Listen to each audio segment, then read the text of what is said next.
ஸ்ரீ குருப்யோ நமஹ. ஹரிஹி ஓம். ஜெய் புவனேஸ்வரி. அனைத்து அக்ஷர அண்ணாமலை சேனல் நேயர்களுக்கும் உங்கள் வேத ஜோதிடர் பிரகாஷ் நரசிம்மனின் அன்பான வணக்கங்கள். ஜூலை மாத ராசி பலன்கள். இந்த மாதாந்திர ராசி பலன்கள் அனைத்தும் பொது பலன்கள் மட்டுமே. திருக்கணித பஞ்சாங்கம் முறைப்படி கணிக்கப்படுகின்ற இந்த பலன்கள் உங்களுக்கு சாதகமாகவோ பாதகமாகவோ நடந்திட உங்களுடைய ஜனன கால ஜாதகம் மற்றும் தசாபுக்திகள் துணை நிற்க வேண்டும். இந்த ஜூலை மாதத்திற்கான கிரக நிலவரம் அப்படின்னு பார்த்தீங்கன்னா, ரிஷப ராசியில் செவ்வாய் இருக்கார், மிதுன ராசியில் சூரியன், கடக ராசியில் குரு சுக்கிரன் புதன், சிம்ம ராசியில் கேது, சந்திரன் தன்னுடைய பயணத்தை தனுசு ராசியிலிருந்து துவக்கிறாரு இந்த மாதம். கும்ப ராசியில் ராகு, மீன ராசியில் சனி.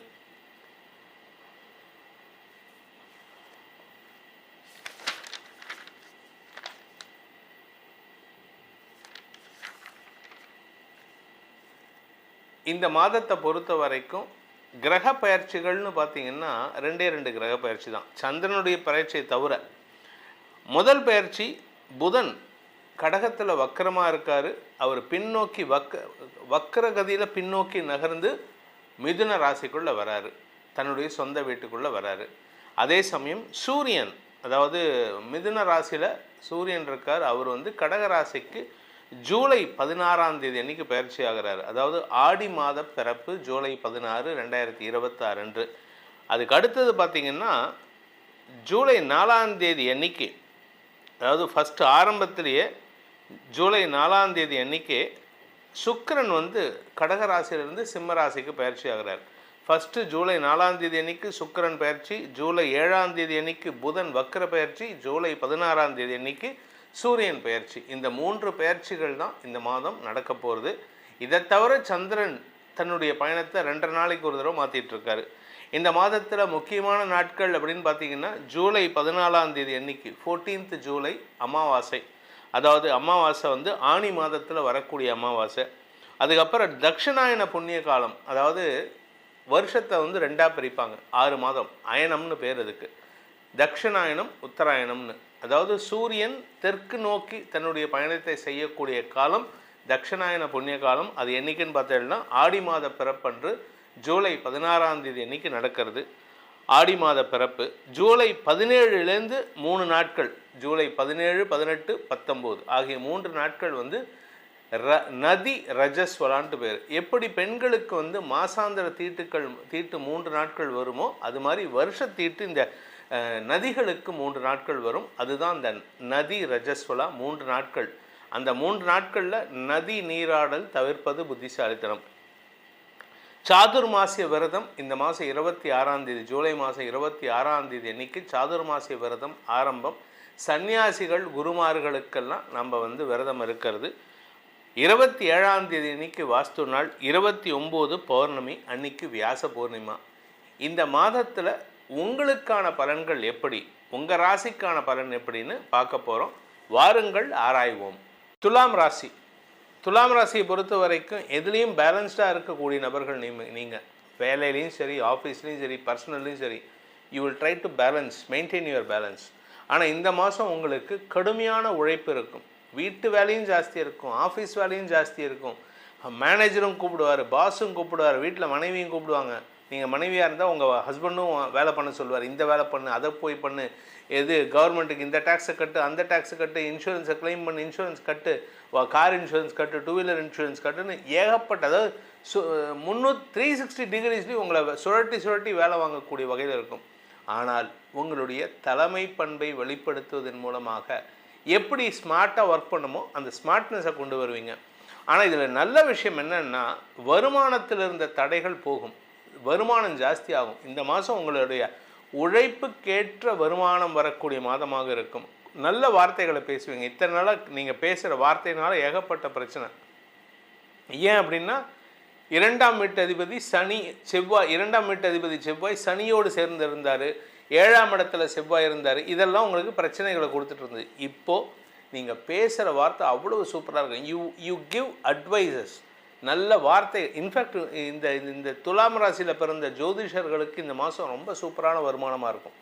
பேச்சை தொழிலாக கொண்ட வழக்கறிஞர்கள், ஆசிரியர்கள், அரசியல் துறை சார்ந்தவர்களுக்கெல்லாம் அமோகமான டைம் இது. வளர்ச்சியை தரக்கூடிய மாதமாக இருக்கும். உத்தியோக ரீதியாக நல்ல மாற்றங்கள் ஏற்படும். உங்கள் வார்த்தைக்கு மரியாதை ஏற்படும் சொன்னேன். இப்போ அதில் இன்னொரு விஷயமும் சேர்த்துக்கோங்க. உங்களுக்கு சுக அதிகரிப்பு ஏற்படும். சொத்து சேர்க்கை, வீட்டில் உங்கள் வீட்டில் ஏற்கனவே வீடு இருக்குது, அந்த வீட்டில் ஏதாவது ஒரு பராமரிப்பு செலவு ஒன்றும் இல்லையா, ஒரு சின்ன ஜன்னல் எடுத்துகிட்டு இன்னொரு ஜன்னல் வைக்கலாம். ஒன்றும் இல்லையா, ஒரு செங்கல், ஒரு 10 செங்கல் வாங்கி ஒரு சின்ன இதுக்கு சிமெண்ட் வச்சு கட்டுற மாதிரி இருக்கும். அதாவது மராமத்து வேலைகள் ஏற்படுகின்ற மாதமாக இருக்கும். இந்த மாதத்தில் நீங்கள் எச்சரிக்கையாக இருக்க வேண்டிய நாட்கள் ஜூலை 10ஆம் தேதி மாலை 6:45 முதல் ஜூலை 12ஆம் தேதி இரவு 7:06 வரை நீங்கள் எச்சரிக்கையாக இருக்கணும். ஏன்னா சந்திரன் உச்சஸ்தானத்தில் இருப்பார். தன்னுடைய பவர்ஃபுல் பிளேஸில் சந்திரன் இருப்பார், செவ்வாயோடு சேர்ந்து சனியின் பார்வையில். நீங்கள் பேசினாலே அப்படியே கோபத்தில் பேசுவீங்க. நீங்கள் என்னப்பா சௌக்கியமானு கேட்க மாட்டீங்க, என்னப்பா சௌக்கியமா அப்படின்னு மிரட்டி கேட்கக்கூடிய ஆற்றல் உண்டு. அந்த ஆற்றலை கட்டுப்படுத்துவதற்கு முயற்சி பண்ணணும். ஏன்னா நீங்கள் பேசுகிற டோன் உங்களுடைய மரியாதையை குலைப்பதற்கான வாய்ப்பை ஏற்படுத்தும். குடும்ப விஷயத்தில் 3ஆம் நபர் தலையீடு இல்லாமல் பார்த்துக்கோங்க. ஏன்னா இப்போ நிறைய பேர் உங்கள் வீட்டில் நிறைய அட்வைஸ் பேசுகிறதுக்கு முயற்சி பண்ணுவாங்க. இந்த மாதத்தை பொறுத்த வரைக்கும் நீண்ட நாட்களாக உங்களுக்கு வரவேண்டிய பணபாக்கிகள் வசூலாகிறதுக்கான வாய்ப்பு இருக்குது. சுய தொழில் செய்பவர்கள், வியாபாரிகள், உத்தியோகஸ்தர்களுக்கெல்லாம் வருமானம் இருக்கும். அதனால் குடும்பத்தில் சுபிக்ஷ மழை பொழிகின்ற மாதமாக இருக்கிறதுனால இந்த மாதத்தில் உங்களுக்கு சந்தோஷ மிகுதி ஏற்படும். அதே சமயம் இந்த ராசியில் பிறந்த குழந்தைகள், படிக்கின்ற குழந்தைகள் தங்களுடைய மேல் படிப்பில் வெற்றி காண்பதற்கான வாய்ப்பு இருக்குது. மேல் படிப்புக்கான முயற்சியில் நீங்கள் உத்தியோகஸ்தராக இருக்கீங்க அப்படின்னா உத்தியோக மாற்றம் ஏற்படுகின்ற மாதம். அதுவும் குறிப்பாக ஜூலை 16 தாண்டிடுத்துனா இருக்கிற கம்பெனியில் இருக்க மாட்டீங்க, வேறு கம்பெனிக்கு போகணும். உங்களுக்கு பதவி உயர்வோடு இடமாற்றம் ஏற்படும். உங்களுடைய வார்த்தைக்கு கம்பீரம் ஏற்படுகின்ற மாதமாக இருக்கும். இந்த மாதத்திற்கான பரிகாரம், அதாவது துலாம் ராசி நண்பர்கள் செய்ய வேண்டிய பரிகாரம் அப்படின்னு பார்த்தீங்கன்னா, ஈரோடு மாவட்டம், ஈரோடுலேருந்து கரூர் போகிற வழியில் கொடுமுடிங்கிற ஒரு இடம் இருக்குது. அது அர்த்த பழசான ஊர். அது சாதாரண ஊர் கிடையாது. அந்த ஊரில் மகுடேஸ்வரர்னு ஒரு சிவலிங்கம் இருக்குது, சிவனுடைய சிவஸ்தலம். அங்கே போயிட்டு தரிசனம் பண்ணிட்டு வாங்க. அந்த இடத்துல மட்டும்தான் முப்பெரும் தேவர்களும், அதாவது பிரம்மா, விஷ்ணு, சிவன், அவங்க 3 பேர்த்துக்கும் சந்நிதி உண்டு. அந்த இடத்துல போயிட்டு முன்னோர்களுக்கு திதி கொடுப்பது விசேஷம். அந்த இடத்துல போயிட்டு நீங்கள் தரிசனம் பண்ணிட்டு வாங்க. திதியெல்லாம் கொடுக்கணுங்கிற அவசியம் இல்லை. அங்கே போயிட்டு தரிசனம் பண்ணிவிட்டு பிரார்த்தனை பண்ணிட்டு வாங்க. அந்த கொடுமுடியில் இருக்கக்கூடிய அந்த காவிரி ஆற்றுல நடுவில் இருக்கும் அந்த கோயில், அந்த காவிரி ஆற்று தண்ணியை தலையில் தெளிச்சுட்டு வாங்க. உங்கள் வாழ்க்கையில் இருக்கக்கூடிய கஷ்டங்கள் பறந்தோடும். இந்த ஜூலை மாதம் உங்கள் ராசிக்கு எப்படி இருக்குங்கிற பலன்களை நம்ம பார்த்தோம். ஆனால் இது பொதுவான பலன். அதாவது ராசிக்குங்கிறது பொதுவான பலன்.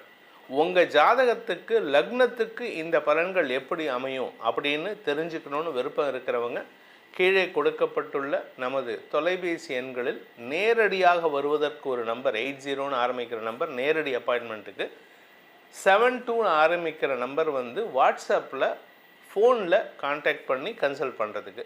இந்த 2 நம்பர்கள்லையும் நீங்கள் தொடர்பு கொண்டு அப்பாயின்மெண்ட் ஃபிக்ஸ் பண்ணிவிட்டு உங்களுடைய ஜாதகத்துக்கான பலன்களை தெரிந்து கொள்ளலாம். இதனால் உங்களுடைய எதிர்காலம் வளமாக இருப்பதற்கு உதவியாக இருக்கும் என்பதை சொல்லி உங்கள் அனைவருக்கும் நல்வாழ்த்துக்களை தெரிவித்துக்கொண்டு உங்களிடமிருந்து விடைபெறுவது உங்கள் வேத ஜோதிடர் பிரகாஷ் நரசிம்மனின் அன்பான வணக்கங்களுடன். நன்றி, வணக்கம்.